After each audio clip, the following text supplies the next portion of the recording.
Okay நண்பர்களே, இன்னைக்கு என்ன பார்க்க போறோம்னா 10 நாளுக்கு கிட்டத்தட்ட தேன் 10 நாளுக்கு ஊறிய நட்ஸ் கிட்டத்தட்ட ஒரு 22-23 வகையான உலர் பழங்கள், திராட்சை, பேரீச்சை, அடுத்து 10 நாளுக்கு முந்திரி பழம், அது மட்டும் இல்லாம 10 நாளுக்கு அனைத்து வகையான அக்ரூட், இப்படி சொல்லிட்டே போலாம்.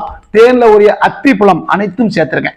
இது அனைத்தும் 10 நாளுக்கு நல்ல சுத்தம் செய்து மிகப்பெரிய மண்பானையில போட்டு ஊற வச்சு 3 மாத காலங்கள் பொறுத்திருந்து நல்ல ஊறிய பிறகு இதை உங்களுக்கு நான் பேக் பண்ணி தர்றோம். இது கம்ப்ளீட்டா உடம்புல ஆண்மை சக்தியும் பெண்மை சக்தியும் கிட்டத்தட்ட சுகர் லெவலையும் ஹெல்த்தையும் அது மட்டும் மெயினா 10 நாளுக்கு எதிர்ப்பு சக்தியும் கொடுக்கிற விஷயம். சின்ன குழந்தைகளுக்கு 10 நாளுக்கு இதை கொடுத்தினா நினைவாற்றல், படிப்பு திறன் அனைத்தும் கூடும்.